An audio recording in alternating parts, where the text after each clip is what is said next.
Today I'm here with Nick Moriarty, lead singer of Nicolas Cage Fighter. Dude, I'm so stoked for this chat, man. It's a pleasure to talk to you. Cheers, John. Appreciate it. Thanks for having me. When the band's first album came out, "The Bones That Grew from Pain," I was so impressed, man. I mean, your vocals have the variety in tone and pitch like Will Ramos or Phil Bozeman and all those elites, man. It just blew me away when I first heard that. Thank you, bro. Cheers. Cheers. I guess Really that's a good appreciate thing. it. Yeah, absolutely. Yeah, I just love like oh, sorry, I think I'm a little bit loud. Yeah, man, I just love like making as many like loud, angry noises as I possibly can. So yeah, glad you appreciate the range. Thank you. Yeah, and I mean I've listened to tons of death metal, but what I like about your style is that like I said, it's got variety. It's not just the guttural, it's not just the screamo, it's a little bit everything, man. It Yeah. it keeps the ear interested. Yeah, I feel you. Yeah, variety's the spice, Like I don't want to just be like one of those vocalists that does like just vocal gymnastics like just for the sake of it, but I Right, don't right. want to just have all my songs just sound like the same and not have any sort of like flow or interest to them. So, You know, yeah, and switch and it and up. what drives me crazy is that so many people who aren't familiar with death metal or just hear it and they're like, "Oh, that's that rah rah rah rah." But when you listen to the real good shit, you know what I'm saying? Like it ain't it's different. Some people might not call it singing, but I mean it is to a degree. Like, you still have to take care of Yeah, your voice and how you do things and all kind of stuff. definitely. Yeah, you got it, man. Got to drink water. No ciggies before shows. No cut back on the vaping. Got to take care of yourself, man. Yeah, 100%. It is. There's a lot of parallels with it to singing. Definitely. So, Nick, as a vocalist, I mean, who do you see as someone that you looked up to for inspiration when you help try to define how you sing and how you attack vocals? So I reckon my two biggest like maybe not necessarily like direct influences for like style of vocals that I followed, but John Huber from I Declare War and Pathology, and Nate Johnson, who was in Fit for an Autopsy and Through the Eyes of the Dead. Yeah, when I was like, fuck, I want to say like 15 or 16, I think I saw that I Declare Goddess video that John did with Cameron from Disfiguring the Goddess. Right. And that was just like some of the most like angry, powerful, disgusting noises I'd ever heard somebody make. I was like, yeah, shit, that's the stuff I want to do. I got to work out how the fuck he did that so I can do it. Insane. And oh yeah, dude, just crazy powerful vocalist. Yeah. And then Nate Johnson as well, similar. Yeah, those first two Fit for an Autopsy albums, he's just got you can tell there's just so much power and like energy behind his voice. It's not quiet. It's not like as delicate or as balanced as a lot of other vocalists are. Like you can tell he's got control and there's tone and there's technique behind it, but he's just you can fucking feel it when Nate makes noise. And And that's what yeah, it I is. just I It, fuck it's with it, that. it's that feel. It Yeah. just hits you to the bone. Yeah, it's power. It comes down from your gut and it hits you in the chest. I mean, off that album, I mean, Weeping Sores is just one badass track and what's it called? Static Abyss. Static Abyss. Yeah, I Static mean, Abyss. Yeah, there's that one part where the guitars and the kick drums kind of are like in sync, and it just like adds yeah, a yep. whole nother dimension, man. It's just that album was just crazy heavy. Thank you. Yeah, Static is fun as hell to play live, but if you're like pumped up on adrenaline or if you're like a little bit like sleepy or hungover, if you're not quite like 100%, yeah, that little like breakdown bit at the end where dun dun dun dun Yeah, dun dun yeah, yeah. dun dun dun. Yeah, and I've fumbled my words a couple of times on that one, I won't lie. From that album, and I know that there's been some EPs and so forth released up until the release of this album. What has the band learned along the way, good or bad, from releasing what you've done so far?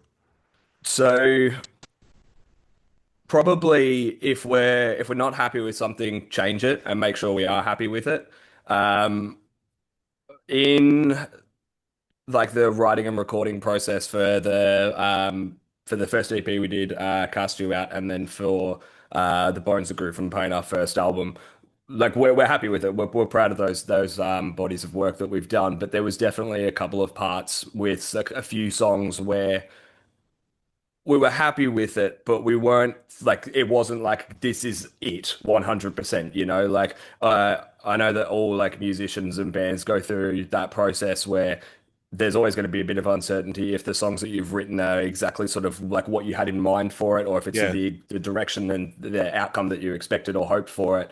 But when it came to the most recent album, I Watched You Burn, there was definitely a lot less of that hesitation and those sorts of moments where we weren't really sure if it was what we wanted every song and every part of the album to be.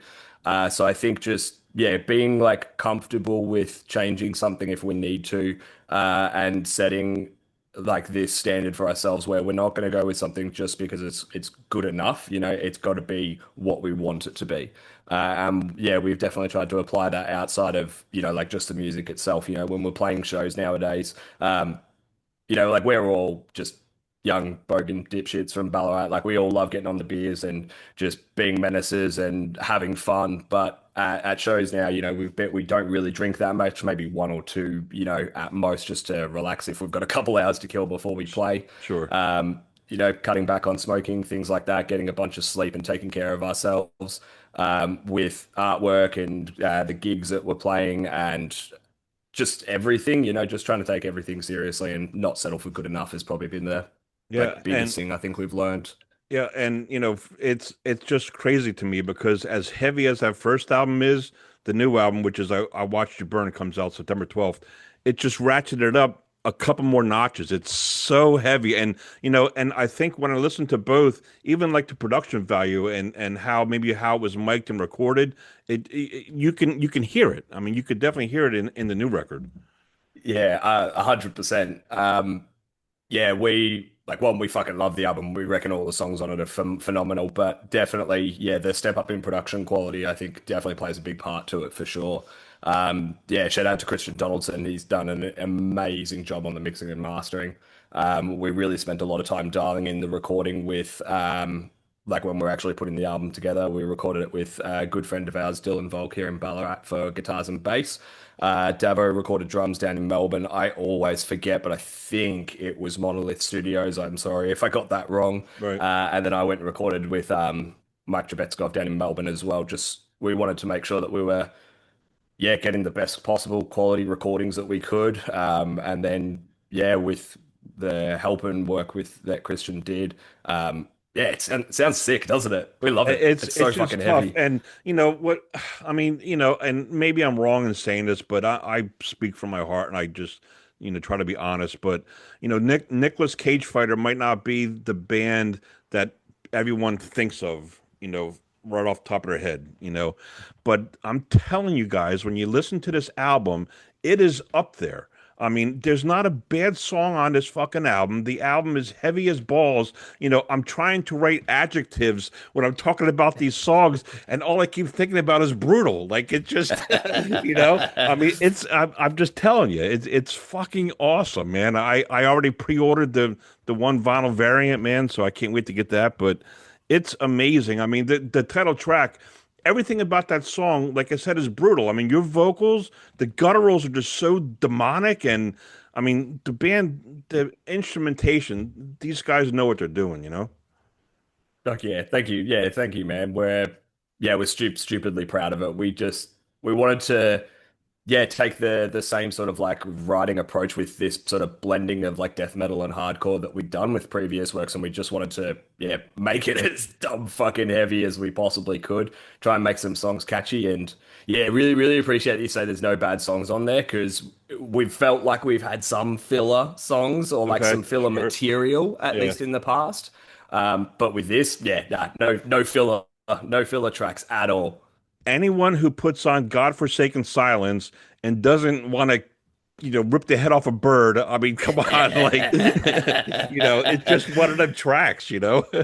Oh man, that I think it was really hard for us to pick out what songs we were going to do as like the singles in like the lead up and the release for the album. But Yeah. that, yeah, Godforsaken Silence got thrown around a couple of times. We ended up opting for some different ones, but I reckon, yeah, I think whenever we drop that live, there's going to be some fucking violence for sure. I That mean that like, you got that classic oh, crunchy riff that just it just fuels energy. I mean, I could eh, imagine like as I was listening to it, I had my Beats headphones on, and I'm like, if why am I not in the pit? Like, I mean, I'm older now, but still, it's like I want to just watch the pit just explode, you know? hell yeah, yeah, me too, me too. And if I'm like listening to like the album through at home just to like make sure I know all the like the lyrics and phrasing and whatnot, if it's before we're gonna go do practice, anytime that song comes on, yeah, I gotta stop what I'm doing because I'm just picturing going fucking ham. Seriously, man. But even even the singles that you guys have released are mind blowing. I mean, The Executioner. I don't even know what to say. I mean, Justin just nails it, and it's just uh, even like the lyrics to these songs are so you know powerful. I mean, are do you write the lyrics for it, or how does that come about? Yeah, so historically, and it's what we did for this album as well. We'll usually just have like working titles that we'll have just to, not be calling things track one or track six as we're putting it together. Um, I tend to write, yeah, vast majority of the lyrics. Sometimes I'll pinch a couple of like little, like one-liners or some little phrases that some of the other guys have put together, and then try and weave that into the rest of like the lyrics that I've written. This album wanted to do something like pretty different to what we had with the previous works, like lyrically and thematically. The previous albums were definitely more about like, like the sense of self and internal struggles and, seeing like the world around you and the people that you love like go through those sorts of struggles as well. This album we wanted to just do like just a fantastical tale, just like an immortal serial killer on a dying planet. Okay. And there's like little homages and references back to the lyrics in the songs in the previous album, but we just wanted to go, yeah, something more story tale wise. So we sort of laid out like a rough idea of how we thought this sort of story could play out from start to finish. Wove like concepts and ideas from working titles into that just to give us like a foundation to start these sort of songs and ideas with and just built it out from there. So yeah, it's primarily me that writes the lyrics, but the boys definitely help out as well for sure. What I like is that we don't know what you're thinking when you're writing, right? So Yeah. when you look at a section of lyrics, you could take it for anything, whatever you come up with. Today here in the States, we had another school shooting. Oh Two fuck. 8-year-old and a 10-year-old got killed in Minnesota, Jesus. and and it Fuck just man. kind of, and I don't mean to bring the whole conversation down, but I had picked out specifically yesterday when I was going through the songs in the Garden of the Grieving Mother. Ironic, right? There's a line in there that says, "I can only watch on in hopelessness as the bodies around me return to the earth in the Garden of the Grieving Mother." And when I listened to it yesterday, I just thought it was meaningful, but it takes a whole new atmosphere based on what happened today. You know what I'm saying? It's just, and again, that, Yeah, I absolutely your intention understand. might be Yeah. completely different, you know what I'm saying? But it's just funny how certain songs you pick out this and that other thing and you use it for, what the listener accepts it for, you know? Yeah, yeah, absolutely, man. I think a big thing, the concept that how much of art is what the artist intends it to be versus how much the person who views or consumes it perceives it to be, and I think, yeah, I always really appreciate whenever, yeah, our music can resonate with somebody or it can mean something to someone in a way that I don't expect it to. And even Yeah. if it's especially the way that like I didn't intend it to, if it still can be relevant or if it can still help get somebody through something or if it's relatable depending on what's going on in the world around you. Yeah, I think that's one of the more powerful things that you can get out of music. Oh yeah, yeah, no doubt. To wrap up and to talk about another beast of a song, let's go with Legacies of Dust, man, because I mean Hey, the tempo changes are just so killer. And I mean, there's a breakdown at the end that I mean, I put that against any breakdown that's out there. It's just another, just again, like I just mentioned, there's not a bad song on the album, but Legacies of Dust, yeah, badass. Yeah, thanks, man. Yeah, it's funny. That's one of the songs that like I didn't immediately love the most when I was writing it. That one definitely grew on me a lot. But yeah, that is a fucking tough ass breakdown at the end of it. That's gonna be a hard one to do live as well. There's definitely some I didn't give myself much breathing room. I'm not going to be moving around on stage much when that one comes about. You got it when you throw that one into the set, you really got to notch down the vaping. Just to, Oh yeah, yeah, you know. 100%. Yeah, getting on these fucking Yeah, nicotine yeah, lozenges and all the gum and patches. I'm gonna get out on stage looking like Krusty the Clown from that episode of The yeah, Simpsons, where yeah, he's just yeah. covered from head to toe. Head to toe with patches. Hell yeah. Have you guys made it to the States for any performances, in in your career? Unfortunately not. We were hoping to make it there earlier on this year. Unfortunately, so the plan was we were going to be touring across sort of the eastern half of the country with My Own Will, Autumn Lies Buried, and Casket Robbery. It's just visas and travel expenses, unfortunately, Oh, I can were imagine. just, yeah, very, very high Crazy. hurdles. I mean, look, I'm not sure if it's the same over in the States as it is here, but everything's really fucking expensive here at the moment. Cost of Oh, living is hell very yeah. high. Yep. Uh, the the cost of the visa application process is enormous, and we did our best.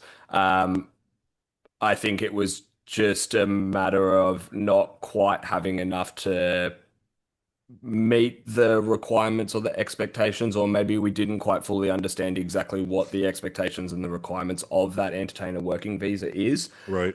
We're not certain of the specifics, but we basically sort of had the opportunity either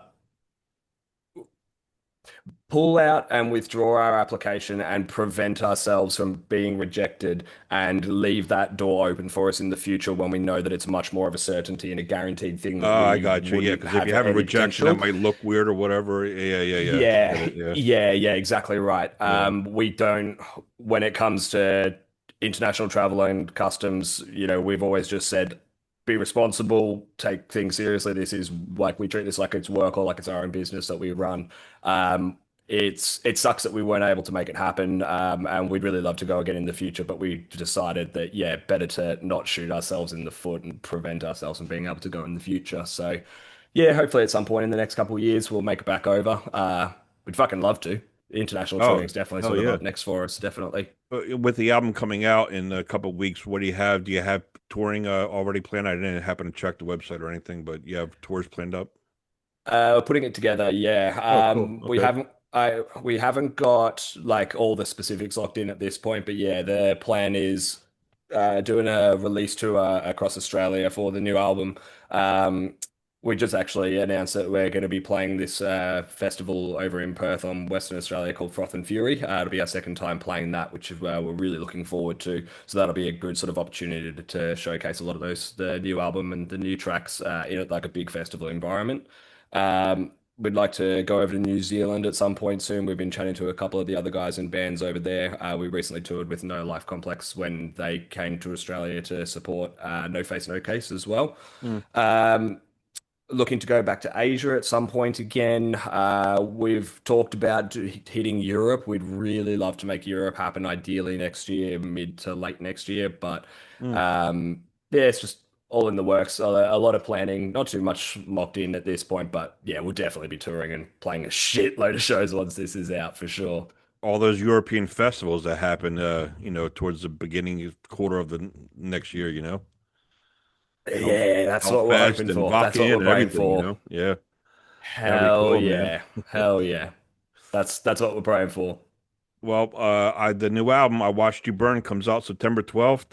Nick, it's been a pleasure, dude. I wish you guys all success, and I can't wait to go check out on YouTube and some of these live shows because I gotta see the crowd interaction, man. I could just only imagine.